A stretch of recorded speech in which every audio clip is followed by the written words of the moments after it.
सभी शिक्षक साथियों को नमस्कार।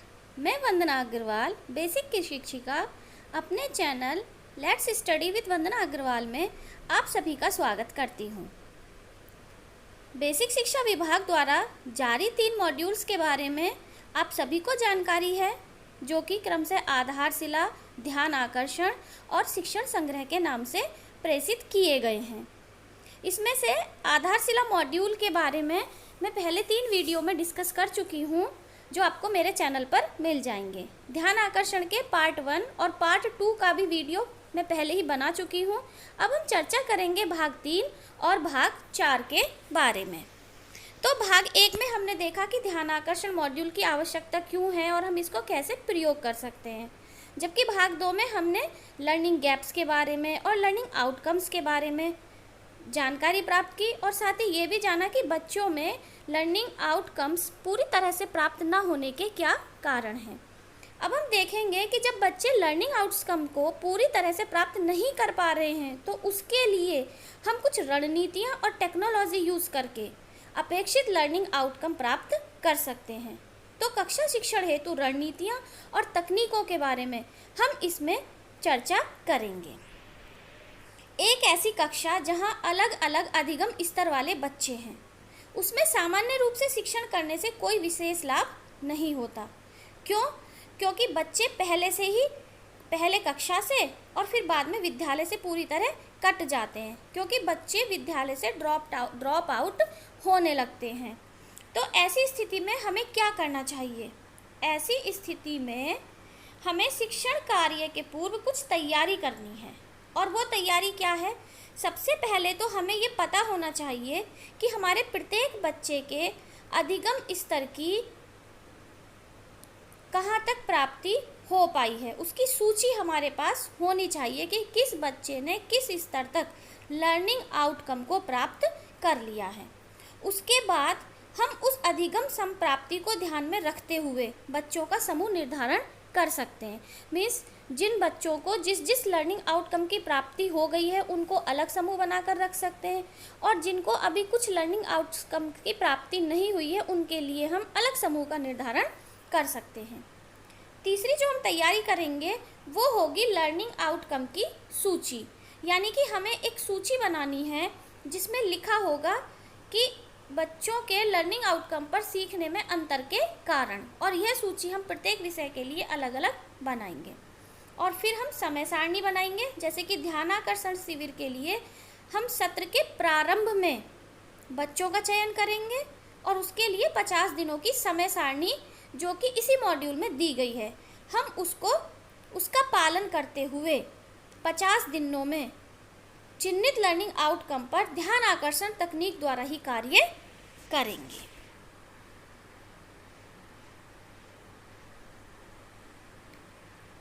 ये देखिए यहाँ पर ये दिया हुआ है कि हम ध्यान आकर्षण शिविर को साप्ताहिक शिक्षण तकनीकियों के प्रयोग की कार्य योजना, हम किस तरीके से उस पर कार्य कर सकते हैं। अब हमारी नेक्स्ट जो है वो है शिक्षण योजना। तो हमें जिस लर्निंग आउटकम पर कार्य करना है उस पर अपनी शिक्षण योजना बना लेनी है। फिर उसी से आधारित शिक्षण अधिगम सामग्री यानी TLM को हमें जुटा लेना है। वो कुछ भी हो सकती है, कार्ड हो सकती है, कोई वर्कशीट हो सकती है, कोई चार्ट हो सकता है, या फिर कोई शैक्षणिक खेल भी हो सकता है। उसके बाद हम देखेंगे शिक्षण अधिगम प्रक्रिया। तो सबसे महत्वपूर्ण चरण है शिक्षण अधिगम प्रक्रिया का क्रियान्वयन, यानी कि हम अपनी तरफ से बच्चों के कक्षा अनुसार अधिगम स्तर को प्राप्त करने के लिए एक ऐसी प्रक्रिया का चुनाव करेंगे जिससे बच्चों को अधिक से अधिक लर्निंग आउटकम की प्राप्ति हो जाए। उसके बाद आती है बात बैठक व्यवस्था की। तो हम बच्चों को कक्षा में इस प्रकार बिठाएंगे कि हमारी नज़र सभी बच्चों पर रहे, हम ये देख पाएँ कि हमारी कक्षा का प्रत्येक बच्चा क्या कर रहा है। इसके लिए हम उनको अर्धचंद्राकार या गोले में भी बिठा सकते हैं और उनको छोटे समूह में भी बिठा सकते हैं। बैठक व्यवस्था ऐसी भी होनी चाहिए जिसमें सभी बच्चे चाहे वो किसी भी सामाजिक या धार्मिक समुदाय के हों, वो आपस में घुल मिलकर बैठें। और हमें इसमें लड़कियों का और दिव्यांग बच्चों का विशेष ध्यान रखना होगा। समूह बनाते समय हमें यह भी ध्यान रखना है कि एक समान अधिगम स्तर वाले बच्चे एक साथ हों और ऐसी व्यवस्था होनी चाहिए बैठने की कि बच्चे और शिक्षक कक्षा में कहीं भी आसानी से आ जा सकें और ब्लैक बोर्ड पर या जो भी हम टीचिंग मटेरियल यूज़ कर रहे हैं वो सबको आसानी से दिखाई दे। अब कुछ बातें हैं जो कि हम क्या करें और क्या ना करें, इनका हमें ध्यान रखना है कि हमें किस किस तरह से क्या क्या करना है और क्या नहीं करना। इसमें से कई सारे क्वेश्चंस हैं जो क्विज़ में पूछे जा सकते हैं। जैसे कि सबसे पहले तो हम क्या करते हैं, भाई हमारी कक्षाओं की एक खामी ये है कि शिक्षक ही केंद्रीय भूमिकाओं में होता है, अर्थात हम लोग निर्देश देते हैं और बच्चे उनका पालन करते हैं। लेकिन अब ये ध्यान आकर्षण मॉड्यूल हमें ये बताता है कि कक्षा में शिक्षक की क्रियाशीलता तो 5 या 10% होनी चाहिए और बच्चों की क्रियाशीलता होनी चाहिए 75 से लेके 80% तक, यानी कि लगभग 30 मिनट तक बच्चे क्रियाशील रहने चाहिए और टीचर सिर्फ 5 मिनट्स तक। उसके बाद दोनों की मिली जुली जो क्रियाशीलता होगी, यानी कक्षा में बच्चों के साथ शिक्षक की क्रियाशीलता, वो 5 to 10% होगी, यानी कि लगभग 5 मिनट्स। यहाँ पे हमें ये चीज़ बहुत ज़्यादा ध्यान देनी है कि बच्चों की क्रियाशीलता जितनी ज़्यादा होगी बच्चे उतना ज़्यादा सीखेंगे। शिक्षा अधिगम सामग्री का हमें प्रयोग अवश्य करना है। कक्ष का माहौल सहज और सरल बनाना है। सभी बच्चों को प्रोत्साहन देना है और अगर बच्चे कुछ कहना चाह रहे हैं तो हमें उसे ध्यानपूर्वक सुनना है। सभी बच्चों को कक्षा की गतिविधियों में प्रतिभाग करने का अवसर देना है और हमारी भाषा ऐसी होनी चाहिए जिसे हर बच्चा समझ सके। और अगर किसी बच्चे ने कोई गलती की है तो हमें उसे उसकी गलती इस प्रकार से बतानी है कि वह हताश ना हो, बल्कि वो अपनी गलती के कारण को समझे। मतलब हमें बहुत ही प्यार से बच्चे को ये बताना है कि हाँ बेटा तुमने ये गलती की है। और जब बच्चे समूह में कार्य कर रहे हैं तो हमें बच्चों के बीच जाकर उन्हें प्रोत्साहित करना चाहिए। अब कुछ ऐसी बातें हैं जो कि हमें नहीं करनी है। देखो हमें क्या क्या नहीं करना है। अगर बच्चे ने कोई प्रश्न पूछा है तो उसे हतोत्साहित नहीं करना है। किसी भी दशा में बच्चों में भय नहीं पैदा करना है। हमारा प्रत्येक कार्य और व्यवहार बच्चों को विद्यालय और कक्षा से जोड़ने वाला होना चाहिए। अगर बच्चे हमसे डर गए तो हो सकता है वो अगले दिन स्कूल ही ना आए, तो हमें बच्चों में बिल्कुल भी डर नहीं पैदा करना है। साथ ही साथ बच्चों के साथ किसी भी प्रकार का भेदभाव नहीं करना है और ना ही उन्हें अपमानित करना है। बच्चों के साथ गलत शब्दों का प्रयोग या गलत व्यवहार ना करें और ऐसा कोई भी व्यवहार हम ना करें या ऐसा कोई भी कार्य ना करें जिससे कि शिक्षक की गरिमा को ठेस पहुँचे। तो ये कुछ ऐसे कार्य हैं जो हमें नहीं करने हैं। अब इसमें दिए हैं ये 5 पॉइंट में, इसमें से भी कोई 4 देकर, मतलब 3 इसमें से देकर और एक कहीं और से देकर भी ये प्रश्न पूछा जा सकता है कि इसमें से हमें क्या क्या नहीं करना चाहिए। तो इस तरीके के प्रश्न क्विज में पूछे जा रहे हैं। अब ये तो थी ध्यानाकर्षण शिविर की बात। अब उसके पश्चात हमें कैसे कार्य योजना बनानी है। भाई 50 कार्य दिवस का ध्यानाकर्षण शिविर है। उसके बाद हमें लर्निंग आउटकम का चयन करना है। कक्षा शिक्षण के लिए शिक्षण तकनीकियों का चयन करना है। शिक्षण योजना का निर्माण करना है। उसमें प्रयोग की जाने वाली TLM का प्रयोग करना है, चुनाव करना है और बच्चों के अधिगम स्तर का आकलन करना है। उसके बाद भी हमें नियमित रूप से जो भी ध्यानाकर्षण शिविर के बिंदु हैं उन पर ध्यान देते हुए अपना कार्य लगातार जारी रखना है। ये देखिए, अब ये कुछ कक्षा शिक्षण की प्रभावी तकनीकियाँ हैं, टेक्निक्स हैं कि जिनका प्रयोग करके हम बच्चों को ज़्यादा से ज़्यादा समझा सकते हैं। जैसे कि जो कक्षा शिक्षण आकलन है उसका हमें कैसे कार्य करना है। हमें अपनी अपनी कक्षाओं में शिक्षण कार्य इस प्रकार से करना है कि बच्चे अधिक से अधिक रुचि लेते हुए उसमें पार्टिसिपेट करें। अगर किसी बच्चे ने नहीं सीखा है तो हमें अपने तरीके में बदलाव करना है कि हम कैसे कोई दूसरी टेक्नोलॉजी यूज़ करके बच्चों को सिखाएं। साथ ही हमें अपने बच्चों का सतत आकलन भी करते रहना है, जिससे ये स्थिति स्पष्ट हो जाए कि वो कौन से बच्चे हैं जिन्हें अधिक सहयोग की आवश्यकता है। क्योंकि कुछ बच्चे तो जल्दी से विषय वस्तु को समझ लेते हैं और कुछ बच्चों में सीखने की गति तुलनात्मक रूप से कम होती है। तो जो बच्चे देर से सीखते हैं उन्हें शिक्षक के विशेष सहयोग की आवश्यकता होती है, यानी कि उन पर हमारा ध्यान आकर्षण करना आवश्यक है, और वही चीज़ हमारा ये ध्यान आकर्षण मॉड्यूल हमें बताता है। तो अब हम कुछ ऐसी टेक्निक देखेंगे, ऐसे कुछ तरीके देखेंगे जिन्हें हम अपनी कक्षा में अपनाकर शिक्षण अधिगम प्रक्रिया को रुचिकर और प्रभावशाली बना सकते हैं। तो देखिए, बहुत ही अच्छे तरीके से यहाँ पर ये टीचिंग टेक्निक्स दी हुई हैं। सबसे पहली है इसमें संसाधनों से पूर्ण कक्षा कक्ष का वातावरण, यानी कि हमारी कक्षा इतनी अच्छी होनी चाहिए कि बच्चा उसके अंदर प्रवेश करते ही सीखने के लिए आतुर हो जाए। मतलब उसमें TLM अच्छे से लगा हो, उसकी साज सज्जा सजावट इस तरीके से हो, बच्चों के बैठने की व्यवस्था इस प्रकार से हो कि प्रत्येक बच्चे की नज़र हर एक TLM पर हो। दूसरा है कक्षा प्रबंधन या बैठक व्यवस्था, जो कि हमने अभी बात की कि हम बच्चों को इस प्रकार से बिठाएं कि प्रत्येक बच्चे को ब्लैक बोर्ड भी दिखाई दे और जो भी हमने टीचिंग मटेरियल लगाया है कक्षा में वो भी हर बच्चे को दिखाई दे। उसके बाद हम रोचक प्रस्तावना, कोई भी हम टॉपिक अगर स्टार्ट कर रहे हैं तो उसकी प्रस्तावना इतनी अच्छी होनी चाहिए कि बच्चे उससे आगे जानने के लिए एकदम से उत्सुक हो जाएं, यानी कि हम उनको उनके पूर्व ज्ञान से जोड़ें। कोई भी बातचीत शुरू करने से पहले हम उनसे इस तरीके से प्रश्न पूछें कि वो आगे की बात जानने के लिए उत्सुक हो जाएं। शिक्षण अधिगम सामग्री का उपयोग, हमें शिक्षण अधिगम सामग्री का उपयोग करना है। उसमें हम अलग अलग शैक्षिक गतिविधियां भी प्रयोग कर सकते हैं, कोई नवाचार कर सकते हैं, रोचक खेल, रोल प्ले, कहानी आदि का उपयोग कर सकते हैं। जैसे कि एक गेम है, जैसे सांप सीढ़ी का गेम है, अगर हम वो बच्चों के साथ खेलते हैं तो हम उसमें बच्चों को 1 से 100 तक की गिनती भी सिखा सकते हैं, आरोही अवरोही क्रम की भी जानकारी दे सकते हैं, है ना, बढ़ता हुआ क्रम, घटता हुआ क्रम, तो ये सारी चीज़ें हम उन्हें खेल के माध्यम से सिखा सकते हैं। हम बच्चों से प्रश्न पूछ सकते हैं, ये भी एक टेक्निक है शिक्षण की। हम उनसे कोई प्रश्न पूछकर फिर उनके मन में जिज्ञासा जगा सकते हैं। सीखने के लिए बातचीत, हम बच्चों के साथ बैठकर ग्रुप में बातचीत कर सकते हैं और उसी बातचीत के माध्यम से हम कुछ ऐसे टॉपिक क्लियर कर सकते हैं जिसके बारे में बच्चा जानना चाहता है। बच्चों के लिए कार्य पत्रक, यानी कि हम कुछ वर्कशीट बना सकते हैं। उन वर्कशीट के माध्यम से हम बच्चों को कुछ ना कुछ नया सिखा सकते हैं।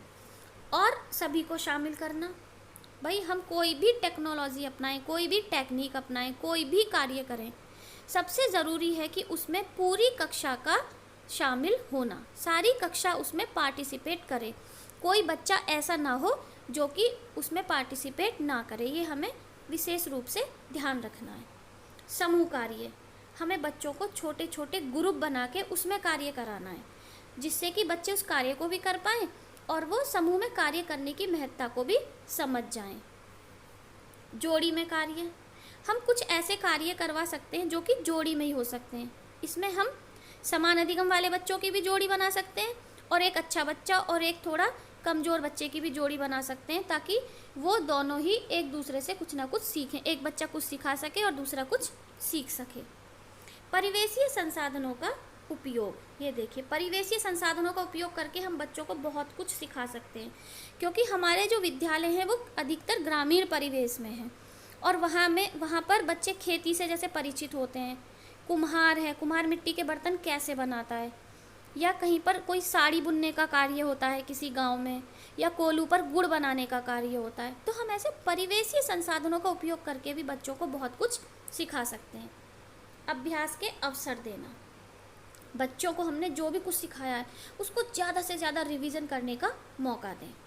अर्जित ज्ञान की पुनरावृत्ति, यहाँ पे ये होता है उनका कि हम उनको दोहराने की प्रक्रिया में शामिल करें कि उन्होंने अभी तक क्या सीखा। ये हम उनसे समय समय पर प्रश्न पूछकर या कोई गतिविधि कराकर ये जान सकते हैं कि उन्होंने कितना सीखा, और साथ ही साथ उनका रिवीजन भी हो जाएगा। सकारात्मक प्रतिपुष्टि देना, यहाँ पर हम उनको पॉजिटिव फीडबैक देना है, यानी अगर किसी बच्चे ने कोई गलत भी किया है, कुछ गलती की है या कोई गलत कार्य किया है, तो भी हमें उसको धीरे से समझाना है कि हाँ आपने ये गलती की है और आप इसको इस तरीके से अच्छा कर सकते हैं। हमें उनको कभी भी नकारात्मक फीडबैक नहीं देना है। शैक्षिक भ्रमण, ये एक और टेक्निक है कि हम उन्हें कहीं एक्सकर्जन पर ले जा सकते हैं। अब ये शैक्षिक भ्रमण किसी खेत के पास जाना भी हो सकता है, किसी खेत में जाना, या किसी ऐसे बच्चे के घर जाना जहाँ पर कोई इस तरह का कार्य हो रहा, जिसके पिताजी कुछ ऐसा काम करते हैं जैसे कि गुड़ बनाने का काम करते हैं, या फिर मिट्टी के बर्तन बनाने का काम करते हैं, या फिर ट्रैक्टर्स के विभिन्न पार्ट्स जो होते हैं उनकी मरम्मत करने का कार्य करते हैं, या फिर साइकिल के टायर पंचर लगाने का कार्य करते हैं। कुछ भी इस तरह का जगह पर हम उन्हें ले जा सकते हैं जो कि आसपास ही गांव में मौजूद हो और जिससे बच्चे कुछ ना कुछ सीख सकें। सरल से कठिन की ओर, हमें हमेशा बच्चों को सबसे पहले सरल चीज़ सिखानी है और उसके बाद धीरे धीरे उन्हें कठिन की तरफ ले जाना है। प्रोजेक्ट कार्य, इसमें हम बच्चों को कोई भी प्रोजेक्ट बनाने को दे सकते हैं जिसमें कि बच्चे खुद करके सीखेंगे। तो ये कुछ ऐसे टेक्निक्स थी जो प्रभावी शिक्षण के लिए उपयोगी हैं, और आगे इस मॉड्यूल के 3rd पार्ट में इन्हीं को अलग अलग तरीके से, मतलब इनको डिटेल में समझाया गया है कि इस टेक्निक का प्रयोग करके बच्चे क्या सीखेंगे और हम उसको किस प्रकार से प्रयोग कर सकते हैं। तो आगे बहुत सारे मतलब पेजेस पर इन्हीं टेक्निक्स की डिटेल है जो मैंने अभी आपको शॉर्ट में समझाई। तो अभी हम फिर आगे चलते हैं। अभी जैसे कि हमने लास्ट टेक्निक की बात की, प्रोजेक्ट कार्य, तो ये एक समयबद्ध सुनियोजित प्रक्रिया है जिसमें बच्चे किसी कार्य अथवा समस्या पर गहन विचार करते हैं। ये एकल भी हो सकती है और ये समूह में भी हो सकती है। इससे लाभ क्या होगा कि बच्चे स्वयं खोज करके सीखेंगे, उनमें सृजनात्मक क्षमता और जिज्ञासा को बढ़ावा देने के अवसर प्राप्त होंगे, और बच्चे दिन प्रतिदिन की समस्याओं के प्रति जागरूक होंगे और उनमें प्रेक्षण, तर्क शक्ति, व्याख्या, निष्कर्ष और प्रतिवेदन जैसे कौशलों का विकास होगा। तो इसमें ये सारी टेक्निक्स थी, टीचिंग टेक्निक्स 3rd पार्ट में, जिनका हमने अध्ययन कर लिया। अब हम आते हैं भाग 4 पर। भाग 4 में है आरंभिक परीक्षण प्रपत्र, यानी कि हम बच्चों के लिए परीक्षण प्रपत्र कैसे बनाएंगे। फिर अधिगम परिणाम आधारित प्रगति विवरण, ध्यान आकर्षण तकनीक तालिका इसमें दी हुई है, और इसमें कुछ जो अक्सर पूछे जाने वाले प्रश्न है, फ्रीक्वेंटली आस्किंग क्वेश्चंस, वो दिए हैं, और ध्यान आकर्षण शिविर हेतु समय सारणी। तो एक थोड़ा सा शॉर्ट में इनके बारे में भी जान लेते हैं। जैसे ये है आरंभिक आकलन आधारभूत असेसमेंट के नमूने। जैसे हमने कक्षा 3 के लिए हिंदी विषय के लिए ये बनाया है। इसमें नीचे दिए गए वर्णों को पढ़िए, नीचे दिए गए शब्दों को पढ़िए। तो यहाँ पे हमने बिल्कुल अक्षर से स्टार्ट किया है कि अक्षर पढ़वाना है, फिर हमने शब्दों को पढ़ के देखा है, फिर हमने एक चित्र दिया है, और इस चित्र में क्या क्या हो रहा है ये हमें 3 से 5 वाक्यों में बच्चों को बोलने के लिए कहना है। यहाँ पर हमने अक्षरों को मिलाकर शब्द बनवाए, उनसे ये मात्रा वाले शब्द पढ़वाए। इस तरीके का हमें प्रश्न पत्र बच्चों के लिए निर्माण करना है। इस तरह से ये गणित का दे दिया है, ठीक है, हिंदी भाषा का, गणित का। तो इस तरीके से यहाँ पर प्रश्न निर्माण को दिखाया गया है कि हम प्रश्न जो प्रपत्र है, आरंभिक परीक्षण प्रपत्र है, उसका हम कैसे निर्माण करेंगे। लगभग हर कक्षा के लिए एक एक प्रश्न पत्र इसमें दिया गया है। अब है अक्सर पूछे जाने वाले प्रश्न, जैसे कि ध्यान आकर्षण शिविर सामान्य कक्षा शिक्षण से किस तरह अलग है। तो भाई ये इसलिए विशेष रूप से उन बच्चों के लिए है जिनका अधिगम स्तर उनकी कक्षा के अनुरूप नहीं है, यानी कि हम कह सकते हैं लर्निंग गैप्स को कम करने के लिए जो शिविर बनाया गया वो ही ध्यान आकर्षण शिविर माना जाता है। और इसमें हमें क्या करना है, इसमें हमें वर्तमान कक्षा के पाठ्यक्रम पर ही अगर हम कार्य करते हैं तो बच्चों की मदद नहीं होगी। तो ऐसे में हमें पहले उनके लर्निंग आउटकम्स की प्राप्ति करनी है, उसके बाद उन्हें नेक्स्ट कक्षा के लेवल तक ले जाना है। यही इसमें अंतर है। ध्यान आकर्षण शिविर के उपरांत क्या अलग से कक्षा लगाई जाएगी? नहीं, ये अलग से कक्षा लगाने से बच्चों में हीन भावना आ सकती है। तो इस प्रकार के प्रश्न इसमें डिस्कस किए गए हैं। जैसे एक ये प्रश्न है कि पिछली कक्षा के शिक्षकों ने ठीक से काम नहीं किया, अब तभी बच्चों का अधिगम स्तर कम है, तो इसकी सज़ा हमें क्यों दी जा रही है? अरे भाई, इसे सज़ा के तौर पर नहीं देखना है। ये हर शिक्षक का कर्तव्य है कि वह अपनी कक्षा के बच्चों को बेहतर सीखने में मदद करे, और ध्यान आकर्षण तकनीकों के माध्यम से शिक्षण ऐसा ही एक प्रयास है। हमारे यहाँ तो कमज़ोर बच्चे आते हैं, वे कैसे सीखेंगे? तो ये एक भ्रम है कि हमारे यहाँ कमज़ोर बच्चे आते हैं। वास्तव में कोई बच्चा कमज़ोर नहीं होता। कोई ना कोई किसी विषय में प्रवीण होता है तो कोई किसी दूसरे विषय में। क्या मछली पेड़ पे चढ़ जाती है? नहीं, लेकिन वो पानी में कितने अच्छे ढंग से तैरती है। क्या कोई खरगोश पानी में तैर लेता है? नहीं। तो भाई, क्या सचिन तेंदुलकर विज्ञान विषय में अपनी कक्षा में अव्वल आते थे? नहीं, लेकिन वो विश्व के महान बल्लेबाज बने। तो हर बच्चे में कोई ना कोई गुण छिपा हुआ है और आवश्यकता है हमें उसे देखने की कि हमारा कौन सा बच्चा किस विषय में तेज है। सॉरी। तो एक ये है कि क्या इस प्रकार के ध्यान आकर्षण शिक्षण में समुदाय का सहयोग ले सकते हैं? तो कैसे? तो भाई अवश्य हम इसमें समुदाय का सहयोग ले सकते हैं, क्योंकि हर गांव में या हर समुदाय में ऐसे पढ़े लिखे लोग अवश्य मिल जाते हैं जिनके पास कुछ समय है और वो 1 या 2 घंटे विद्यालय में शिक्षण कार्य में दे सकते हैं। तो हमें उनसे बात करनी है और अगर उनके पास उपलब्ध समय है तो हम उन्हें इस चीज़ के लिए प्रोत्साहित कर सकते हैं कि वो हमारे विद्यालय में आके बच्चों का सहयोग करें। बस भाई, और फिर इसमें अब समय सारणी दी हुई है और इसी के साथ हमारा ये ध्यान आकर्षण का जो मॉड्यूल है वो ख़त्म होता है। इसमें कक्षा शिक्षण के दौरान क्या करना है क्या नहीं करना है ये हम पहले से ही क्या करें क्या ना करें वाले पोर्शन में हम ये देख चुके हैं। तो इस तरह से हमारा ये ध्यान आकर्षण मॉड्यूल आज कंप्लीट हो गया और मुझे उम्मीद है कि आप सबको ये बहुत अच्छी तरह से समझ में आया होगा। अगर आपको मेरा यह प्रयास अच्छा लगा तो कृपया मेरी वीडियो को लाइक करें और अधिक से अधिक शेयर करें और चैनल को सब्सक्राइब करें। धन्यवाद।